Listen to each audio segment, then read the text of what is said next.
from the studios of Farm Journal Broadcast. As Congress's end-of-year to-do list grows, NAFTA could get added in 2018. I think there is a dispute as to whether or not the administration has the power to walk. Why walking away may not be so easy. Sorghum growers are banking on demand. International demand continues to be very, very strong there. That's as the latest sorghum yields are flowing in. In agribusiness, a political misstep could have an impact on Wall Street. We're anticipating a long-term increase in interest rates. That's going to be very dependent on budgets and on tax reform. But what if tax reform doesn't go through? And searching for the center of America, it's not such an easy task. AgDay, presented by the Chevy Silverado. High-strength steel for high-strength dependability.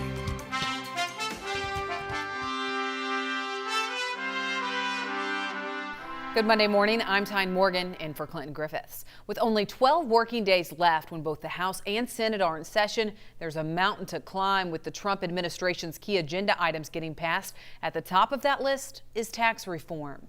Just before the holiday break, the House passed its version of tax reform. The Senate's bill made it out of committee, but has yet to surface on the Senate floor for a key vote there. Now, there are still discrepancies when it comes to items like the estate tax. The House wanting to repeal the tax after 6 years, the Senate proposing to double exemptions. Paul Neefer, a farm CPA, doubts that the House's version will survive in Washington. If this thing even goes through, it's going to squeak by in the Senate, and likely whatever that final bill that comes out of the Senate Finance Committee, likely there's a good chance that's going to be the tax bill, because normally it'd go into a conference between the House and the Senate, but there's not enough votes in the Senate to overcome any changes. I have a feeling whatever comes out of the Senate Finance Committee that gets passed by the Senate, if we're going to have tax changes, that's going to be it. The Senate does plan to vote on its version of tax reform once it returns from break. Well, the Senate may end up taking on NAFTA. The fifth round of NAFTA 2.0 talks wrapped up last week. Negotiators made headway on less controversial issues like with digital trade, telecommunications, food safety standards, as well as streamlining custom procedures. But U.S. Trade Representative Robert Lighthizer throwing out terse talk once again, saying if Canada and Mexico doesn't take U.S. proposals more seriously and actually start responding, then the three countries won't reach a satisfactory result. But it's these threats of walking away that may be easier said than done. Essentially, what power does the administration in fact have in terms of walking away from a trade agreement? I think there is a dispute as to whether or not the administration has the power to walk completely away from a trade agreement as opposed to tinkering with it. And I think that may also have an impact on its willingness ultimately to walk away from the deal. Farm Journal Washington correspondent Jim Wiesmeyer says if negotiators reach a dead end and the U.S. does walk away, the matter could ultimately end up in the courts or on Congress's plate. Congress could actually pick up the pieces and mandate that the existing NAFTA would keep in place, but as you well know, Congress doesn't do anything quickly. So the black swan on any collapse of NAFTA is that it would be negative, a short-term, a lot of pain. It could tip agriculture into a growth recession. It's another long break before the next round of talks. Those start back up in Canada on January 23rd. It's increased trade that helped boost sorghum acres a few years ago. A USDA's crop progress report shows sorghum harvest is nearly complete this year. 90% of the acres have been harvested in the top 11 producing states. That's just 2 points behind average. Now that harvest is wrapping up, how did the year turn out and how does the demand picture look? Betsy Gibbon reports. Many growers have finished sorghum harvest for the year.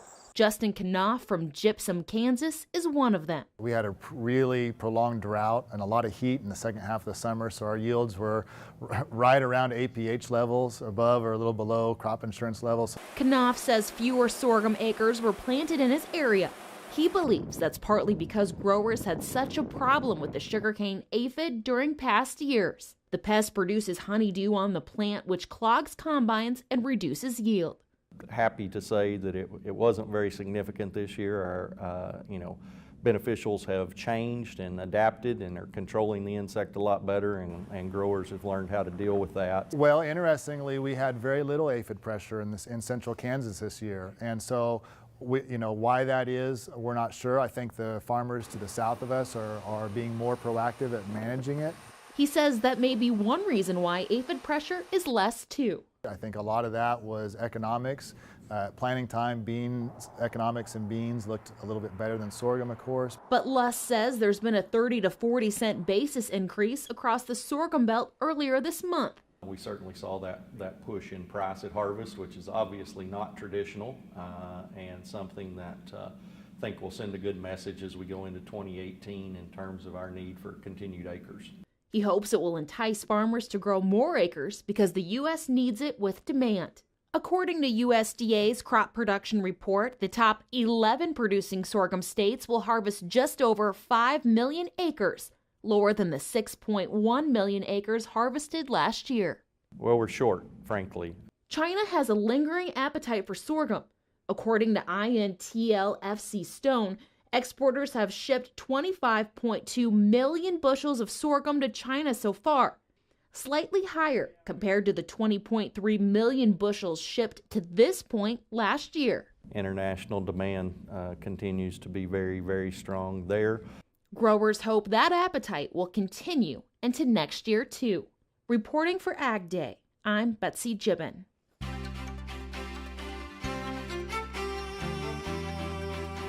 Mike Hoffman kicks us off with crop comments for the start of the week. Mike? Good morning, Tyne. Robert Reese in Lansing, Michigan says harvest is slow moving. His area received almost 11 inches of rain within the last 6 or 7 weeks, which has created a muddy mess. He says there are a lot of standing crops in the field. USDA says 91% of soybeans and 77% of corn are out of the field in the state, both behind the average. Taking a look at the jet stream as we start this week. Well, we have some changes coming. We'll be checking out that forecast in just a few minutes, but first, here are some hometown temps. Farm Journal On Air is the go-to app for American agriculture. AgDay, AgriTalk, U.S. Farm Report, and more. 24/7 access to all of your favorite shows, TV and radio. In your hands, on demand. Farm Journal On Air. Download the app today. Thanksgiving is past us and Congress has a short period of time to work on tax reform before the end of the year. Next in analysis, Bill Biederman of Allendale joins me to discuss the macroeconomics at work. Plus, Machinery Pete is here. Hey, stay tuned, folks. Coming up, I'm going to tell you about the highest price combine I've seen sold at auction all year. And we set out to find the center of America, North America. And it's not such an easy task. Find out why when we head in the country. AgDay, brought to you by the Enlist Weed Control System. More weed control, less drift and volatility, maximum yield potential.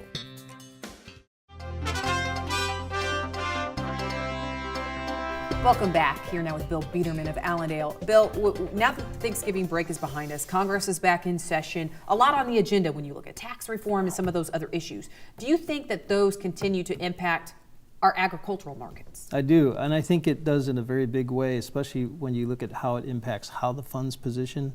Like right now, we're anticipating a long-term increase in interest rates. That's going to be very dependent on budgets and on tax reform.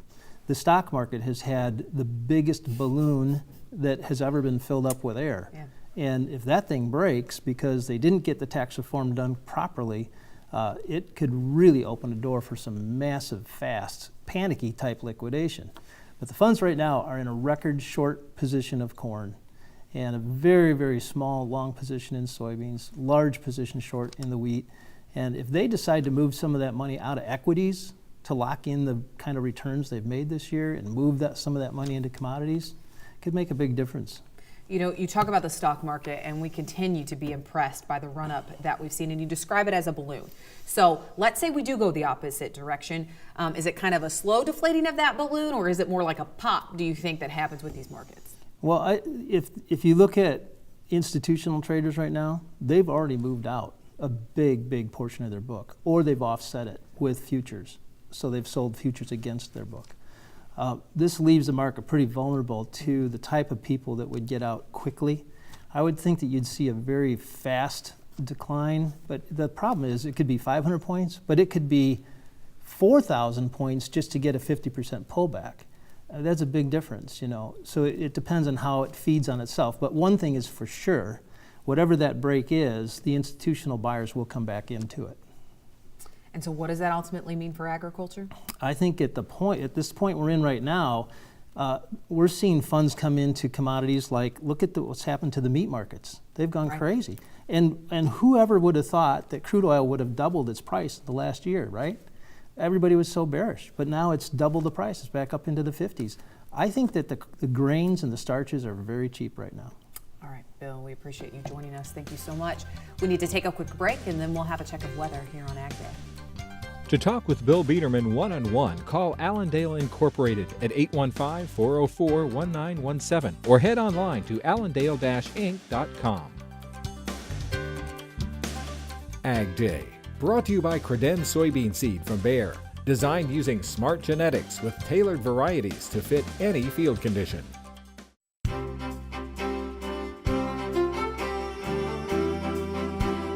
Welcome back to AgDay. I'm meteorologist Mike Hoffman, and as you can see, we've kind of flip-flopped things at least temporarily here with a trough out west and the ridge in the east, but the general situation as we've watched over the last few weeks is this trough in the east, ridge out west. That's what we go back to by the middle of the week. And while we do see these little troughs kind of moving from west to east, we generally still have troughiness in the eastern part of the country with this overall weather pattern. And that's kind of what we're going to see, I think, as we head into the month of December. So temperatures for this week, first of all, I am going below normal most of eastern Canada, up and down the eastern seaboard of the United States, as well as the eastern portions of the Great Lakes. Now, from the Mississippi River westward, pretty much in the entire lower 48, I am going above normal for this week, generally with that ridge dominating most of the western states. Precipitation this week, not a lot going on. Most of what will be going on will be kind of tracking across the northern tier of states. So we'll go above normal in western Montana into the northwestern sections of the country, and then below normal for most of the plains, the southwest, and most of the east. As you can see, I'll go near normal for the Great Lakes and parts of the Northeast, as well as the peninsula of Florida. December temperatures, this is our 90-day outlook, but we'll go month by month here. December temperatures, I'm going to go below normal, basically north of the Ohio River Valley, right on into Canada.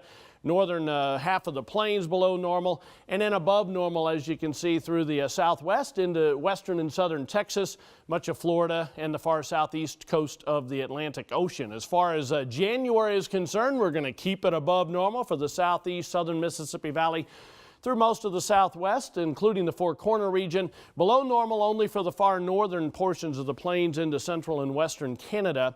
Going on to February then, we'll go below normal. We'll expand that a little farther to the east into the central and western Great Lakes, northern third of the Mississippi Valley, on up through most of western Canada. Four Corner region, California, Texas, through the southeast, above normal, as well as parts of the northeast coast as well. 90-day outlook for precipitation, above normal for the eastern Ohio Valley, eastern Great Lakes into the northeast. Same thing in the Pacific Northwest. Much of the southern plains, southeast, southwest expected to be below normal. That's a look across the country. Now let's take a look at some local forecasts. We'll head to Carlsbad, New Mexico. First of all, mostly sunny, rather warm, high around 80 degrees. Omaha, Nebraska, lots of sunshine and breezy with a high of 62. And Columbus, Georgia, a good deal of sunshine and nice, high around 63 degrees. Still to come, combine values have started to find footing, but are price trends on the way up? We'll check in with Machinery Pete. Plus, we'll hear about a dispute between two North Dakota towns. Both claim bragging rights, but which town can actually be titled as the center of North America?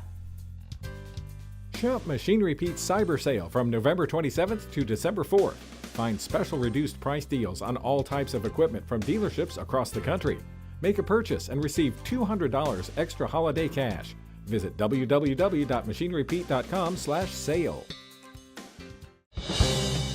Machinery Pete is brought to you by John Deere. Where can you find the most comprehensive inventory of John Deere certified pre-owned tractors, combines, and sprayers? MachineFinder.com. Sometimes the best new addition to your fleet isn't new. Well, the momentum behind combines is something Machinery Pete is keeping an eye on through the end of the year. So are prices still finding footing? Let's check it now with Machinery Pete. $322,000. That's what this 2016 Case IH 8240 combine with only 28 separator hours on it sold for last Tuesday on a farm auction in East Central Illinois. And that sale was by our friends at Sullivan Auctioneers. Now, I posted a picture of that combine on our Facebook page, and an interesting discussion ensued. And there was one comment, it was a good comment. Someone said, "Gee whiz, Pete, what is going on with that sale price given the tough times in ag right now?" And my reply was based on a truth that I've seen over the last 18 months and over the decades I've been covering prices, is that when things are tough and sales of new have slowed, there's more focus on good used equipment.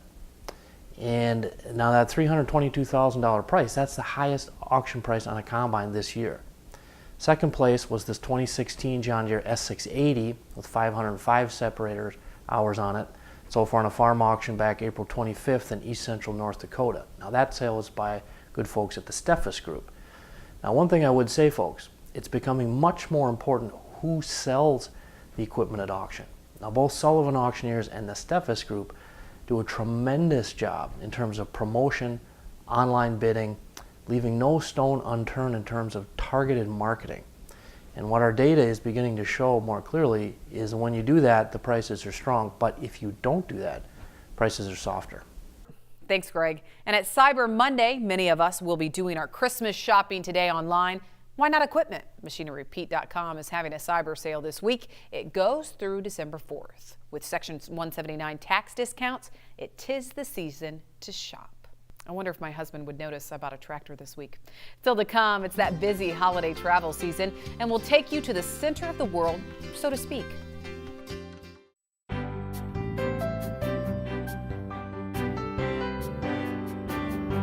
In the Country, sponsored by Kubota. Discover the power behind the M6 series at Kubota.com or visit your local Kubota dealer today.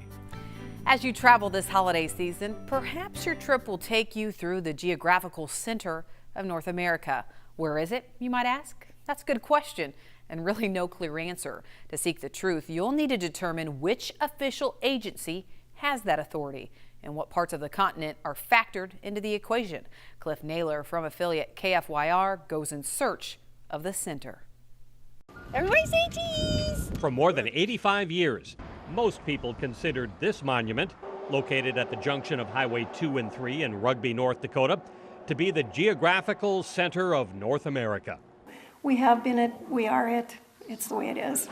That is, until Bill Bender, the mayor of Robinson, North Dakota, and co-owner of Hanson's Bar, placed dibs on the title. We always thought Rugby's claim was very suspect, as a lot of people do, because it was never in Rugby. It was always best guess, anybody's best guess was 15, 16 miles outside of Rugby. Bender discovered Rugby allowed the trademark for the coveted title to expire, so he applied for and received the designation from the United States Patent and Trademark Office. We did some research on it, and it's right underneath the bar, our best guess. The town of Robinson is 98 miles south of Rugby. Bender included the Caribbean in his continental computations. This is the official marker for the geographical center of North America. Bill, the science guy's geographic revelation didn't sit well with Rugby, even though they concede their 21-foot obelisk isn't the absolute, true, and mathematical center of the continent. Actually, we're not. It's 3 miles out of Rugby. You can't put it way out there. So to set the record straight for a third time, Rugby reapplied for and received another trademark by adding the town's name in front of and after the designation. We had to prove that we had been using the trademark logo, Geographical Center of North America, for all those years. For some, this war of words isn't about bragging rights, it's about bucks. Thank you, have a nice day. Sales of cups, t-shirts, and postcards displaying the title is big business. I mean, there's thousands that come in and out all the time. Make it strong. Purchases at Hanson's Bar have increased since Robinson became the center of attention. And Bill thinks his place is better suited than Rugby for official status. You got to go and stand out in the cold and take pictures and put your parka on. Here, you're 8 feet away from a 45-foot long bar. You can get a beer. Why isn't that better? For now, there's at least 2 official geographic centers of North America. We have our thing, they can do theirs. We're fine coexisting. So the answer to the question, where is the geographical center of North America, depends on your perspective. I'm Cliff Naylor, reporting for AgDay. There endeth today's geography lesson. That's all the time we have this morning. We're so glad you tuned in. For all of us at AgDay, I'm Tyne Morgan. Have a great day in farm country. AgDay, brought to you by Ram Commercial, America's longest lasting heavy-duty pickups.